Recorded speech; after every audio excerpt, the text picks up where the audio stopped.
أعوذ بالله من الشيطان الرجيم بسم الله الرحمن الرحيم الحمد لله رب العالمين والصلاة والسلام على رسول الله وعلى آله وصحبه أجمعين يا معشر المسلمين.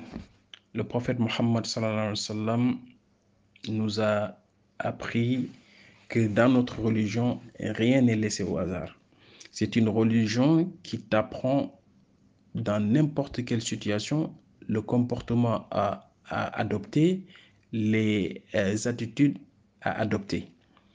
Et aujourd'hui, Inch'Allah, nous allons voir quels sont les bons comportements ainsi que les invocations et les évocations que le prophète Mohammed sallallahu alayhi wa sallam nous a appris qu'il faut faire au moment de dormir, au moment d'aller dormir.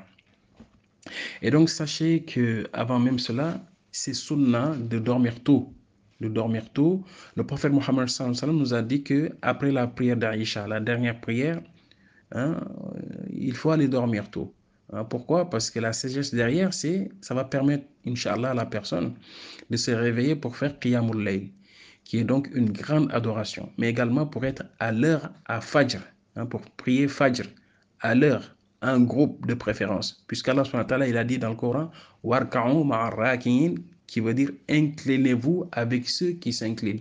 Et on s'incline où? On s'incline à la mosquée. Donc c'est pour ça en fait certains ulamas se sont basés sur ce verset pour dire que c'est une obligation de prier toutes les prières en groupe à la mosquée. Bref, revenons au sujet. Alors, donc le prophète Mohammed sallallahu alayhi wa sallam nous a dit que de se coucher tôt. Et donc lorsqu'on met l'intention de se coucher tôt dans le but d'adorer, Allah subhanahu wa ta'ala, sachez qu'on a donc des récompenses pour cela. On se couche tôt dans le but de se lever tôt pour faire Qiyamul Layl et pour être à l'heure à Fajr, on a des récompenses pour cela. Allahu Akbar. Et donc, parmi donc les autres choses, les bons comportements adoptés lorsqu'on va pour dormir, c'est donc de faire les ablutions. De faire les ablutions. Pour la personne qui peut, celle qui ne peut pas, tu fais tayammum, les ablutions sèches. Puisqu'Allah subhanahu wa ta'ala nous dit La yukallifullahu nafsan illa usaha. Allah subhanahu wa ta'ala, il ne charge aucune âme une capacité supérieure. Toute personne à qui Allah subhanahu wa ta'ala te demande de faire certaines choses, c'est dans la limite de tes capacités. La yukallifullahu nafsan illa usaha. Et Allah subhanahu wa ta'ala nous dit également dans d'autres versets, Fattaqullaha mastata'tum. Tu crains Allah subhanahu wa ta'ala comme tu peux. Quand on te demande de faire quelque chose, tu le crains comme tu peux, dans la mesure de tes capacités. Et donc, une fois qu'on a fait ces ablutions ou tayammum, on va donc se coucher. Le prophète Samson nous a également appris qu'en ce moment précis, on vérifie le lit, on secoue la couverture pour voir, on ne sait jamais. Donc ça, c'est un acte sunnah. Et donc le musulman, c'est celui qui essaie d'imiter le prophète Mohammed sallallahu alayhi wa sallam dans tout ce qu'il fait, pour avoir des hasanat.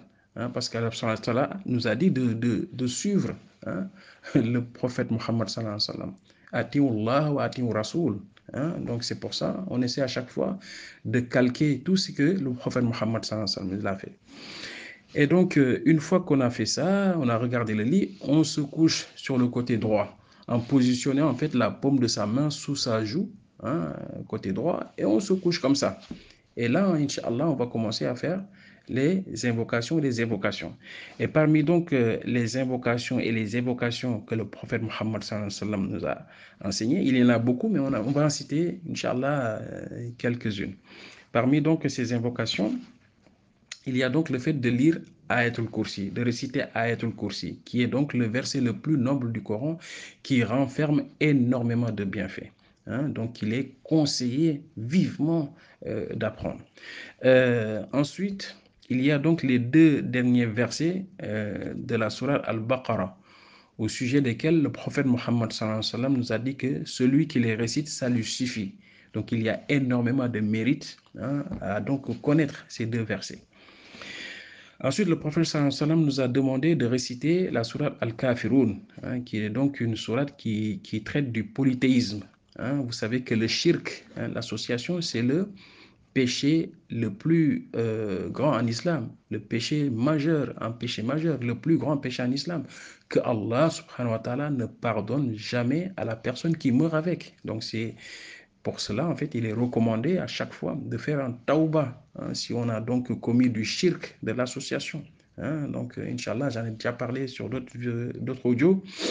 Donc, il est recommandé, donc, Inch'Allah, de faire tauba sincère, hein, si donc on a été justement, on a créé cette injustice, parce que le shirk, il est considéré comme une injustice majeure auprès d'Allah subhanahu wa ta'ala.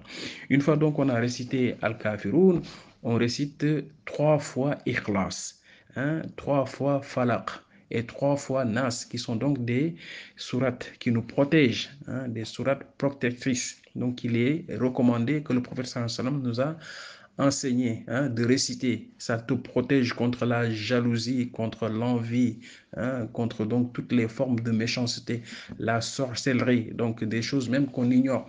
Donc il faut avoir l'habitude, Inch'Allah, de faire ces invocations-là. Hein. Une fois qu'on a fait ces invocations, on souffle, hein, entre les mains et on essaie de toucher toutes les parties de notre corps, hein, qu'on peut atteindre. Hein. Inch'Allah, c'est une forme de ruqya qui est très efficace. Hein. Alhamdulillah. Une fois qu'on a dit cela, on répète Subhanallah 33 fois, Alhamdulillah 33 fois et Allahu Akbar 34 fois. Hein, 34 fois. Donc une fois qu'on a fait ça, on peut réciter donc également la sourate Al-Mulk, hein, une sourate aussi qui renferme énormément de mérites, puisque le prophète sallallahu alayhi wa sallam nous a dit que celui qui récite, hein, la sourate Al-Mulk, hein, Inch'Allah, sera donc protégé contre les châtiments de la tombe. Donc, investissons également en temps et en science pour donc apprendre cette sourate. Une fois qu'on a dit tout cela, Inch'Allah, maintenant, on termine par dire Bismikallahumma amutu wa ahya. Hein? Bismikallahumma amutu wa ahya, qui veut dire donc, oh Allah, c'est en ton nom que je meurs et c'est en ton nom que je vis. Donc vous savez donc que la mort, le sommeil, le fait de dormir, c'est une petite mort. Allah subhanahu wa ta'ala, il recueille nos âmes quand on dort et il rend certaines de nos âmes, hein, et d'autres sont retenues. Hein. Celles qui sont autorisées à revenir vont revenir au réveil de la personne et celles qui n'ont pas reçu l'autorisation, cela veut dire tout simplement que c'est la fin. Hein, c'est la fin, c'est la mort. Hein. Donc, lorsqu'on dort, on n'est jamais, hein, sous garantie. On ne sait pas si on va se réveiller. C'est pour ça, en fait, c'est conseillé, Inch'Allah, de faire toutes ces invocations, hein, mais également de se repentir, hein, de se repentir sincèrement pour toutes les fautes qu'on a commises. Parce qu'on ne sait pas si on va se réveiller ou pas. وصلى الله وبارك على سيدنا محمد وعلى آله وصحبه أجمعين ربنا آتنا في الدنيا حسنة وفي الآخرة حسنة وقنا عذاب النار لا إله إلا أنت سبحانك إني كنت من الظالمين وصلى الله وبارك على سيدنا محمد وعلى آله وصحبه أجمعين.